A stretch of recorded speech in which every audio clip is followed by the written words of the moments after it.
Hello. We had some bonus questions come in just as we finished the show here tonight. So I managed to grab Alex before he went off. So Alex, we have some extra questions in from people online.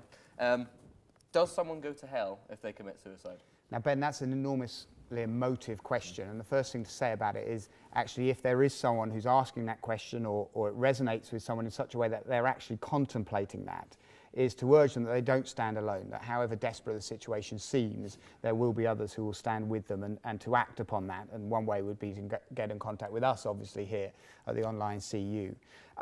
The answer to the question for me, I think, is no. I don't think the way our life ends dictates where we spend eternity. Actually, I think God looks at the whole trajectory of our life and says, actually, was this a life of trajectory of faith in Jesus? Which would determine it or not, or was it a life actually on a trajectory of rejecting Jesus? And therefore, actually, if your life ends by suicide, or at the other end, if your life ends at martyrdom, neither of the way your life ends actually dictates where your eternity is spent. God's going to look at the trajectory of your whole life and see what's there. And the reason I say that is because actually, even when you're a Christian, you believe in Jesus, that doesn't remove you from some of the most painful and difficult realities of life, which may actually drive someone to the point of thinking suicide is the right option. That doesn't actually void the true faith that might be there. Okay. Another question that came in was, why did Jesus cure so few people? Again, actually, I like that question. That's great. That's very observant. Often people might say, well, Jesus did all these miracles in the Bible and seems to do so few miracles today. And that observation is not actually true. Actually, he does very few miracles in the Bible. So there was many paralyzed men, for example, and yet he cured only one. We have another story in John chapter 6 where he walks into a whole ghetto of potentially a couple of hundred of sick and infirm people and cures only one of them. So actually, he does do very few miracles. So we've got to answer, what's the reason? Is he selective because of love? He loves that person more than the others. And that's not the case. It's not that his love is different depending on the person. The reason he does so few miracles is because the miracles have a very particular purpose. And the main word in the New Testament to describe the miracles actually is a Greek word that means a sign or a signpost. And deliberately that's chosen. There's three possible words, and deliberately that word sign is chosen over and above the other two words that could refer to miracles. Because when Jesus does a miracle, it's as a signpost to something greater. It's actually signposting us to who he is or reality about him. So Jesus very strategically picks the miracles he does as signposts to help us understand his reality, which is why reading these accounts of Jesus' life is so important, so we can engage ourselves with these great signs that Jesus has set in history, healing sick people, curing blind people, defeating death, huge signposts that he's cemented into history for us to see accurately who he is, and we need to read about them to know that. Okay. Different question now. What is God's stance on vegetarianism, and is it wrong to eat meat? Now, I'm a vegetarian. That's possibly why this question's come in. So, am I right? Oh, wow. What could we say? Difficult one to answer. I think basically that's personal conviction. What's behind it is when God creates the world, very beginning of the Bible, Genesis, the book that starts the Bible, and Genesis obviously means beginnings. Yeah.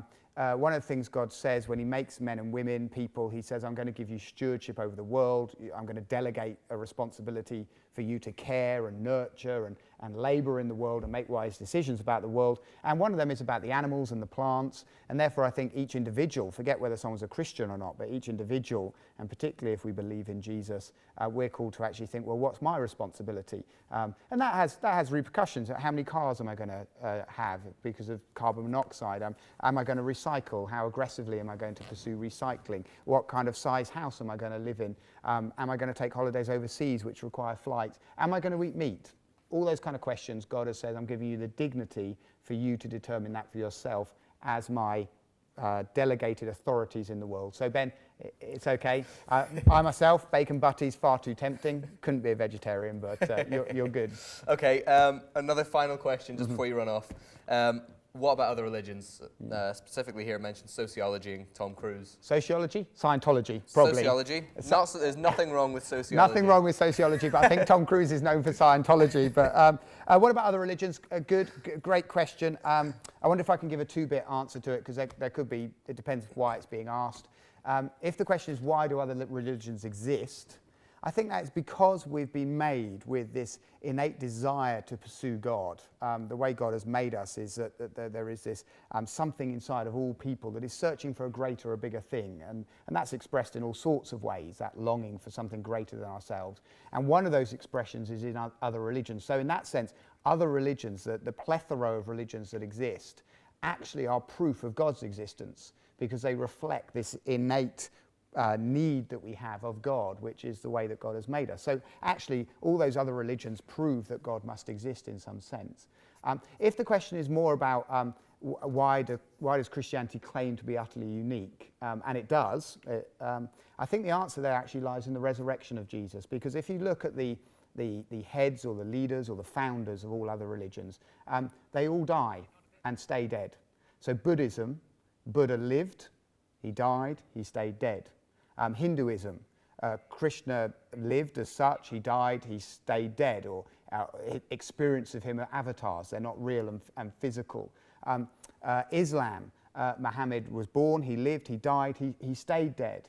Christianity, Jesus was born, he lived, he died, and he came back to life. And that makes Christianity utterly unique. So again, I'd urge people, when it comes to comparing other religions, is to actually say, come back and look at Jesus, and particularly when it comes to other religions, his resurrection.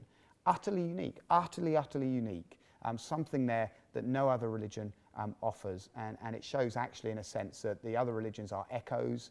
They're showing us that God does exist. Christianity, though, is the route to God, not just the echo of it, but the actual route to God in Jesus and his resurrection. Really great questions, Ben. Okay, well, thank you. That's all we've got time for now, again, as we say. But thank you for that. And yeah, tune in next week for more of the Online CU.